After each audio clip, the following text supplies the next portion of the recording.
Meu nome é Roberto Silva. Em 1998, eu era inspetor e subchefe da DHPP, Delegacia de Homicídios e Proteção à Pessoa, do Rio de Janeiro. Naquele 22 de janeiro, uma delegacia da Zona Norte recebeu um chamado. Era uma mãe, Dona Fernanda, comunicando o desaparecimento da filha, Beatriz Oliveira. No começo, o plantonista não deu muita bola. Desaparecimentos são comuns, a maioria é alarme falso. Mas Dona Fernanda disse algo que mudou tudo: a filha estava sumida há uma semana. Como Beatriz costumava dormir na casa de amigas, ela não se preocupou no início. Mas uma semana inteira sem notícias, sem um telefonema. Ligou para todas as amigas, ninguém via Beatriz há uma semana. O desespero bateu. Apesar de acharmos um absurdo a mãe demorar tanto para registrar a ocorrência, agimos rápido. Começamos a procurar Beatriz pelos lugares que ela frequentava. 2 dias depois, um chamado anônimo nos levou ao corpo. Beatriz foi encontrada perto da linha vermelha. Enrolada num cobertor simples, nua. As roupas jogadas ao lado. Cheia de hematomas, braços com marcas de defesa, ela lutou bravamente. O laudo indicou morte há mais de uma semana. Causa: asfixia. Havia lacerações na genitália, sugerindo violência sexual. Mas, estranhamente, nenhum DNA masculino foi encontrado. Não podíamos descartar vingança. Beatriz tinha 22 anos, recém-formada, sem emprego fixo. Difícil ter conflitos de interesse.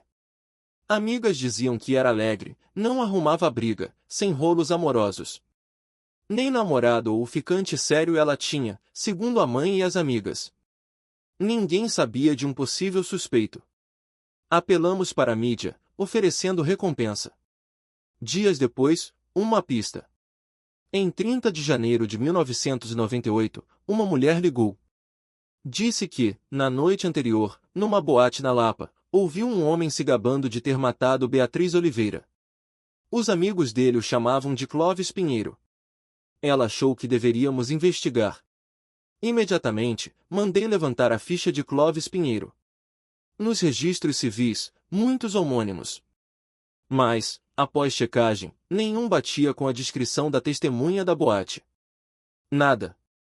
Suspeitei de golpe pela recompensa. O caso esfriou. Uma semana depois, a delegacia de Niterói nos contatou. Uma mulher havia denunciado que um tal de Clóvis Pinheiro era o assassino de Beatriz. Pediram para verificarmos. Ao ouvir Clóvis Pinheiro de novo, dei uma risada amarga. Essa mulher enganou vocês também, eu disse ao colega de Niterói. Já checamos, não existe ninguém com essa descrição. Os homônimos que encontramos não estavam na Lapa naquela noite. Preparei-me para desligar, quando o policial do outro lado exclamou: como não existe? Acabamos de ver aqui que ele foi preso ano passado por furto, saiu da cadeia há 2 meses. Como assim? Clóvis Pinheiro surgiu do nada. Conferimos os dados. Descobrimos o erro grotesco. Nosso escrivão, ao buscar, digitara Clóvis Pinheiro. O nome correto do suspeito era Clóvis Pereira.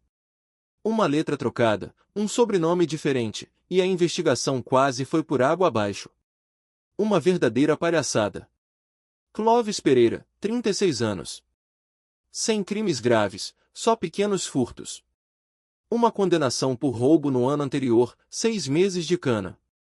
Descobrimos algo importante. Clóvis tinha uma companheira há anos, Lúcia Almeida, 32 anos. Não eram casados no papel. E a mulher que ligou 2 vezes para a polícia? Era a própria Lúcia. Chamamos Lúcia para depor. Ela contou que, na noite de 15 de janeiro, dia do sumiço de Beatriz, Clóvis ligou, dizendo que estava encrencado. Pediu para encontrá-lo num terreno baldio na Baixada Fluminense, a uns 20 quilômetros. Ao chegar, viu Clóvis agachado ao lado de sua van, perto de um volume enrolado num cobertor. Lúcia puxou o cobertor e viu uma jovem, olhos fechados. Achou que estava doente, que Clóvis a chamara para ajudar. Mas ele disse: ela está morta. Me ajuda a sumir com o corpo. Lúcia tremeu, quase desmaiei, quis fugir. Mas tive medo que ele me matasse também se eu não entrasse no barco furado dele. Fingi que concordava e ajudei. Colocaram Beatriz, ainda no cobertor, dentro de um grande saco de lixo azul, e jogaram na van. Dirigiram pela linha vermelha, desovaram o corpo num local ermo. Antes de ir, Clovis pegou um colar de Beatriz, de lembrança. No caminho de volta, perto da Avenida Brasil, a uns 10 quilômetros do local da desova, Clovis jogou fora o saco de lixo que usaram. Lúcia disse que, a princípio, não quis denunciar por medo de vingança. Mas o peso na consciência foi demais. Por isso as ligações anônimas. Entregou-me o colar que Clovis teria pegado. A descrição da desova batia perfeitamente com a cena do crime. Trouxemos Clovis. Ele negou tudo. Não matei ninguém. Me soltem ou processo vocês por calúnia. Por mais que pressionássemos, nada. As provas eram circunstanciais. Decidi por um plano arriscado. Durante o interrogatório, sem que ele percebesse, colocamos uma escuta em suas roupas. Depois, dissemos, desculpe, Clovis, parece que nos enganamos. Soltamos ele, para que baixasse a guarda. Chamei Lúcia. Colocamos uma escuta no Clovis. Em casa, puxe o assunto Beatriz, tente fazer ele confessar. Ela concordou, disse que ajudaria. Para garantir, e temendo que Clovis descobrisse a escuta, colocamos uma em Lúcia também. Em casa, Lúcia tentou falar sobre Beatriz. Clovis, desconfiado, evitava o assunto. Irritado com a insistência dela, começou a espancá-la. Ouvindo os gritos de Lúcia pela escuta, soubemos que Clovis era extremamente violento. Nossa convicção de que ele era o assassino aumentou. Só faltava a prova definitiva. Mas a investigação tomou um rumo inesperado. Lúcia disse que Clovis jogou o saco de lixo na Avenida Brasil. Vasculhamos a área por dias, nada. O colar que ela entregou? Família e amigos de Beatriz não reconheceram. Não era dela. Pior, a perícia não achou vestígios de sangue na van de Clovis. Mas no carro de Lúcia, sim, e muito. Minhas dúvidas sobre o depoimento de Lúcia explodiram. Mandei trazê-la de novo. Desta vez, como suspeita. Fui duro, intimidador. Conte a verdade. Lúcia desabou e confessou que mentira. Deu uma nova versão. Na noite de 15 de janeiro, Clovis realmente ligou, mas só pediu uma carona. Quando ela chegou, Clovis e Beatriz conversavam animados. Beatriz queria uma carona para casa. Estavam no mesmo caminho. Assim que Beatriz entrou no carro, Clovis a apagou com um golpe. Mandou Lúcia dirigir até uma rua deserta em Santa Teresa. Lá, Clovis estuprou Beatriz. Depois, a estrangulou com uma corda. Lúcia assistiu a tudo. Não impediu, de certa forma, ajudou. Por isso não contou a verdade antes, temia ser presa. Lúcia nos levou pela rota do crime, apontando exatamente onde o corpo de Beatriz foi deixado. Detalhe, a polícia nunca divulgou o local exato da desova. Ela acertou em cheio. Após muita deliberação interna, levamos Clovis e Lúcia a julgamento. Em 24 de outubro de 1998, o julgamento começou. Ao perceber que poderia pegar uma pena pesada, Lúcia mudou a história de novo. Disse que tudo era mentira, que só queria ver Clovis na cadeia. Sofria violência doméstica há quase 8 anos e não aguentava mais. Nem ela nem Clovis jamais viram Beatriz. Uma desculpa esfarrapada. O juiz e o promotor não caíram nessa. Para eles, era desespero de condenada. Após horas, o veredito: Clovis Pereira e Lúcia Almeida, culpados por homicídio qualificado. Condenados à pena máxima de 30 anos de reclusão, em regime fechado. Pensei, caso encerrado. Mal sabia eu que estava apenas começando. O verdadeiro assassino ainda estava solto. Já durante o julgamento de Beatriz, picharam a porta de um banheiro masculino num posto de gasolina na rodovia Washington Luiz. Eu matei Beatriz Oliveira em 15 de janeiro de 1998 e a estuprei. Adoro isso, talvez eu seja louco. Mas curto a sensação. E alguém levou a culpa por mim. Estou livre, emoticon sorrindo. Mandamos fotografar. O tribunal e a promotoria souberam, mas trataram como trote. Um ano depois, em 1999, o jornal O Dia recebeu uma carta anônima de 8 páginas. O autor descrevia 2 assassinatos, um deles o de Beatriz. Detalhes que nunca divulgamos. E em cada página, um smiley emoticon sorrindo. O caso voltou à minha mesa. Aquele smiley me lembrou da pichação no posto. Comparei as caligrafias. Eram da mesma pessoa. Não era brincadeira. Analisamos o papel, a tinta. Nenhuma pista do remetente. Arquivamos. 3 anos se passaram. 2002, outro assassinato no Rio. Juliana Lima, morta em casa. Nua, sinais de estupro. Fui encarregado do caso. Diferente do caso Beatriz, encontramos DNA masculino em Juliana. Mas em 2002, testes de DNA não eram tão difundidos e não tínhamos um banco de dados para comparar. Guardamos a amostra. Investigamos o círculo social de Juliana. Nenhuma pista. O caso virou um fantasma na delegacia. Então, o inesperado. Um homem se entregou na DHPP. Ricardo Vargas. Já o tínhamos interrogado na investigação de Juliana. Ele não demonstrou nada, passou confiança, foi descartado. Por que se entregar agora? Seria um maluco querendo atenção? Acontece. Ricardo, frente à minha desconfiança, disse, sim, fui interrogado e liberado. Estou me entregando porque descobri um câncer de pulmão terminal. Pensei em suicídio, mas não tenho coragem. Viver assim é um tormento. Decidi confessar. Não era remorso, era o fim da linha. Mas o que ele disse em seguida chocou a todos na sala. A pichação no posto e a carta para o dia foram obras minhas. 2 anos antes do caso Beatriz, matei 3 moças em Niterói. Em tal lugar, tal hora, fiz outras vítimas. Ricardo falava sem parar, cada vez mais excitado.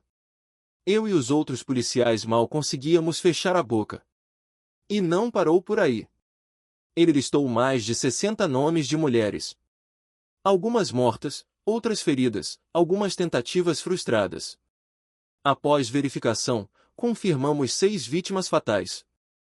Além de Beatriz Oliveira e Juliana Lima, outras 4 cujos casos estavam arquivados como insolúveis. Por mais de um mês, Ricardo detalhou cada crime.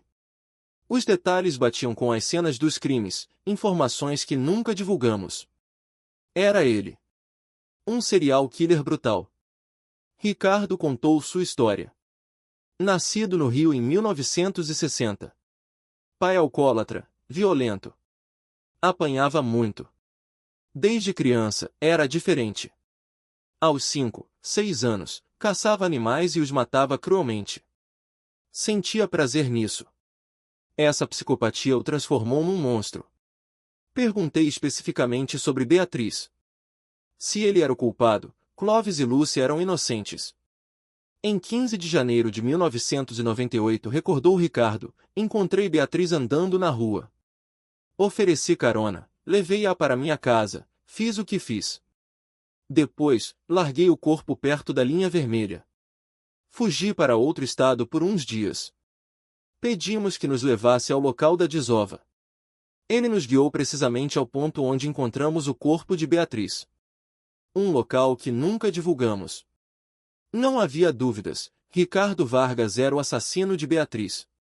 Clóvis e Lúcia, presos há 4 anos, eram inocentes daquele crime. Mas por que Lúcia se incriminaria para culpar Clóvis? E como ela sabia detalhes não revelados do caso? Fui ao complexo de Bangu, encontrar Lúcia. Clóvis e ela tiveram as penas, originalmente de morte no conto chinês, comutadas para prisão perpétua, no conto chinês, depois revisadas para perpétua devido a bom comportamento. No Brasil, eles estariam cumprindo suas longas sentenças. Lúcia explicou, eu queria me livrar do Clóvis. Sempre que eu falava em terminar, ele me espancava. Tive que pensar em outra coisa. E os detalhes do crime? Pura pesquisa e dedução, ela disse. Quando o caso Beatriz estourou, colecionei todas as reportagens. Com as fotos dos jornais, andei pela região da linha vermelha por dias. Com as poucas pistas, deduzi alguns detalhes e inventei uma história para incriminar o Clóvis. Mas me enrolei e tive que inventar outra. Um castelo de mentiras que a levou para a prisão. Quando todos achavam que o caso finalmente acabaria, duas pulgas ficaram atrás da minha orelha. Primeiro, por que o porta-malas do carro de Lúcia tinha vestígios de sangue? Segundo, das 6 vítimas de Ricardo, só em Beatriz não havia DNA dele. Em Juliana e nas outras 4, sim. Por quê? A tecnologia de DNA ainda engatinhava. Decidi pressionar Ricardo de novo. No presídio, pedi que contasse mais uma vez sobre Beatriz. Inspetor, ele disse, impaciente, já falei 1000 vezes. Fui eu. Já confessei. Qual o problema? O estupro de Beatriz. Conte de novo. Eu transei com ela e depois estrangulei. Ué. Você deixou algum vestígio dentro dela? Esse detalhe nunca foi divulgado. Não. Usei camisinha, ele disse, desviando o olhar, claramente inseguro. Muito estranho. Com todas as outras vítimas ele deixou DNA, menos com Beatriz? Você conhecia Clóvis Pereira ou Lúcia Almeida antes? Não, só vi na TV. Minha intuição gritava, havia mais coisa aí. Se não foi ele, por que acobertar Clóvis e Lúcia? Investiguei de novo a relação entre Ricardo e o casal. Clóvis e Ricardo tinham idades parecidas. Nenhum laço aparente. Não se conheciam. Restava Lúcia. Haveria um segredo entre eles? Conversando com vizinhos antigos de Ricardo, descobri, o pai de Ricardo, viúvo há muitos anos, viveu um tempo com uma mulher e uma menina. Essa mulher era a mãe de Lúcia, a menina, a própria Lúcia. Anos atrás, ele viúvo, ela divorciada. Formaram uma família por uns 5, 6 anos, sem papel passado. Ele com seu filho, ela com sua filha. Quando o pai de Ricardo morreu num acidente, a mãe de Lúcia foi embora com a filha, deixando Ricardo sozinho. Então, Ricardo e Lúcia se conheciam. Eram irmãos postiços, sem laços de sangue. Ele poderia estar tentando livrar a irmã da prisão. Mas Ricardo negava qualquer relação com Lúcia. Insistia, fui eu que matei Beatriz. Não tem nada a ver com ela. Ela nem é minha irmã de sangue. Por que eu a ajudaria? Pedia para ser sentenciado logo, para dar paz à vítima. Meu tempo está acabando. Até que mostrei uma carta. Uma carta que Lúcia receberá na prisão, sem remetente.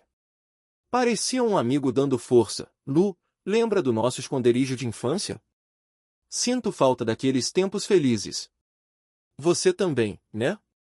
Nunca desista, emoticon sorrindo. A caligrafia era de Ricardo. Ele ainda tentou negar, e daí que fui eu que escrevi? Beatriz, fui eu que matei. Não tem nada a ver com ela. Voltei a falar com Lúcia. Mostrei a foto de Ricardo, a confissão, o laudo do câncer terminal. Ela olhou tudo, fria. Ricardo Vargas, ele está como? Morreu. Ainda não. Beatriz, foi mesmo Ricardo quem matou? Perguntei. Ou ele está tentando te livrar na hora da morte? Não, não, ela disse, mudando o tom. Fui eu que matei Beatriz. Não tem nada a ver com ninguém. De novo essa mulher mudava a história. Qual era a verdade? Por que você a matou? Para incriminar o Clóvis? Ele te batia, você podia denunciar, fugir. Por que matar uma inocente? Meu punho se fechou de raiva. Se eu denunciasse, ele pegaria uns dias e voltaria para me infernizar. Fugir?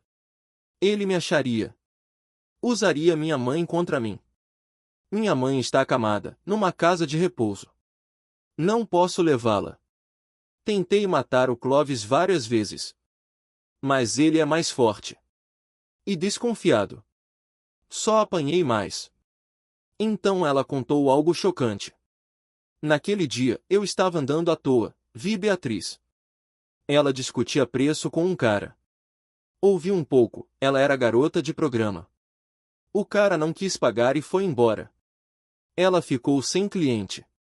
Me aproximei, ofereci carona. No carro, perguntei por que fazia programa. Ela disse que o salário normal era baixo, assim ganhava mais rápido. A família era humilde, não dava o que ela queria. Uma vez saiu com um cara, ganhou uns trocados e continuou. Mas escondia bem, pais e amigos não sabiam. Ela ria, dizendo que todos a achavam uma santinha. Pensei, se essa garota morrer, posso culpar o Clóvis. Se ele for preso para sempre, eu fico livre. Explodi. Que palhaçada é essa? Você só fala mentira? A perícia examinou Beatriz. Não havia lesões antigas. A laceração antes da morte foi você quem fez, com um objeto. Você ainda quer sujar a honra de uma moça morta? Cadê sua humanidade? Ela inventou essa calúnia para parecer justiceira. Um demônio que tira vidas por capricho. Finalmente, após múltiplos interrogatórios com Ricardo e Lúcia, a verdade começou a se encaixar. Nos anos em que a mãe de Lúcia viveu com o pai de Ricardo, o velho Vargas espancava Ricardo e também Lúcia e sua mãe. Bêbado, era pior. A mãe de Lúcia, medrosa, nunca fugiu, temendo represálias. Após 5 ou 6 anos de terror, numa noite de bebedeira, o velho Vargas começou a bater em Ricardo e Lúcia. Lúcia pegou uma pedra e acertou a nuca dele com força. Ele caiu morto. Ricardo, Lúcia e a mãe dela sentiram um alívio imenso. Combinaram a história. O velho, bêbado, caiu e bateu a cabeça numa pedra. Como ele era alcoólatra conhecido, ninguém duvidou. Enterraram-no às pressas. A mãe de Lúcia sumiu com a filha, prometendo a Ricardo nunca mais se verem para não levantar suspeitas. Anos se passaram. Ricardo, sozinho, sombrio, começou sua onda de crimes. Lúcia, após uns anos de paz, conheceu Clóvis. Viu nele o mesmo monstro que fora o velho Vargas. Quis eliminá-lo da mesma forma. Tentou matá-lo, sem sucesso. Decidiu incriminá-lo. Precisava de uma vítima fácil. Encontrou Beatriz. Fingiu amizade, ofereceu emprego. Matou-a, simulou o estupro com um objeto. Desovou o corpo. Depois, as denúncias, cada vez mais enroladas, até se prender também. Ricardo viu Lúcia presa nos jornais. Reconheceu a irmã. Para confundir a polícia, criou a farsa do assassino misterioso, a pichação no posto, a carta ao jornal. Não adiantou. Lúcia foi condenada. Ao descobrir o câncer, decidiu confessar os crimes e assumir o de Beatriz para livrá-la. E como ele achou o local exato do corpo de Beatriz, que não fora divulgado? Lembra da mentira de Lúcia, que ela pesquisou jornais e perambulou pela área. Ricardo fez exatamente isso quando soube da prisão dela. Com as informações da mídia, rodou a linha vermelha por dias. Deu sorte, um morador local, vendo-o perambular, comentou sobre a movimentação da polícia ali semanas antes. Ricardo inventou ser parente da vítima, querendo ver o local. O morador indicou. Lúcia inventara a história para a polícia, e Ricardo a usou de verdade. Ricardo esperava que sua confissão libertasse Lúcia. Mas anular uma condenação exige provas robustas, não só uma confissão tardia. E o esconderijo secreto da carta? O sótão da casa antiga onde moraram. Ricardo disse que, quando crianças, se escondiam lá após as surras. Deixou para Lúcia uma grande quantia em dinheiro e uma carta. Lu, quando ler isto, espero que esteja livre. Seu irmão vai na frente. Aqui tem 300 mil reais. Pegue, leve sua mãe para longe. Nunca mais volte emoticon sorrindo. Pouco tempo depois, Lúcia Almeida foi novamente julgada e condenada, desta vez pelo assassinato do Sr. Vargas, seu padrasto, somando-se à sua pena anterior pela cumplicidade no caso Beatriz e pela fraude processual. Ricardo Vargas foi condenado por múltiplos homicídios qualificados, incluindo de Beatriz Oliveira e Juliana Lima. Ambos receberam sentenças que, somadas, significariam que passariam o resto de suas vidas na prisão. Ricardo Vargas morreu de câncer alguns meses após sua condenação final, no hospital penitenciário. Lúcia Almeida cumpre sua longa pena no complexo de Jericinó. Assim, dois demônios foram removidos da sociedade, e talvez, no além, Ricardo e Lúcia pudessem acertar suas contas fraternas distorcidas.